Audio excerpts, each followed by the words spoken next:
Hi, how are you doing today? I know what you. I'm good. My name's Javier. Hi, nice to meet you, Jonathan. Well, thank you so much for coming down here today. Today we're going to be performing the Queens College Step Test, which will measure your cardiovascular endurance. And before we get with this test, it does require a little bit of exercising. So when that comes into play, there are some possible risks. Some of the risks include angina, which is chest pain, also shortness of breath, fatigue, and worst case scenario, death, but that's just the worst case scenario to speak. But before we get started, it's important for us to go over a couple documents. The first being the informed consent form, which gives us your consent to actually do the test. The second being the health history questionnaire, which will allow us to determine if you're eligible to take the test.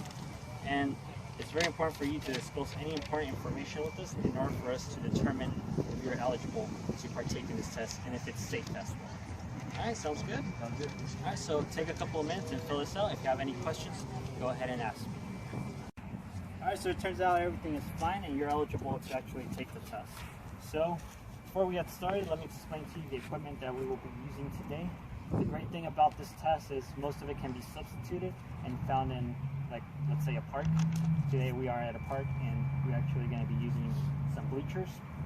And that is because this test was actually designed originally for bleachers because it is the correct amount for the test, which is 16.25 inches. And that brings me to my second point, which is you will need a tape measure. This tape measure will allow us to determine the length of it and see if it's accurate for the test. And let's measure that. It's around 16.25 inches. It's a little off, but nothing too bad to skew our results. The next thing that we will need is a stopwatch, which we have one here on my phone. And we need this to be able to time the test. It should be about 3 minutes long. Well, it should be the 3 minutes long, the test. And we also need it to be able to measure your heart rate, which we will measure at the end of the test. And finally, we need a metronome, which will allow you to keep to the beat of stepping up and down, which you can actually download in the Play Store or in iTunes, or you can actually buy one, but it's just cheaper to actually download one from your phone. Alright, so now that we got all that out of the way, it's time to perform the test. The test will be 3 minutes long and it will require you to step at a rate of 24 steps per minute at a 16.25 inch height. In this case, we are using the bleachers, and we will set the metronome to 96 beats per minute. So we will step at the metronome's rate. So we will go up, up, down, down, and at the end of 3 minutes, we will measure your heart rate. We will measure your heart rate for around 15 seconds, and then we will multiply that times 4, and we will plug it into a formula and measure your VO2 max. Sounds good? All right.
So after the test, I was able to determine your heart rate was 143.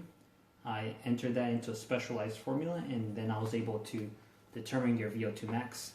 Your VO2 max was 51.27, which according to the table in the ACSM book here, it ranks you from the 80 to 85 percentile for men of ages 20 to 29, and that basically means that you are at an excellent level for your VO2 max. So thank you so much, Jonathan, for participating in our test today. It was an honor and pleasure working with you. And if you have any other questions, feel free to ask me and contact me, okay? But thank you so much.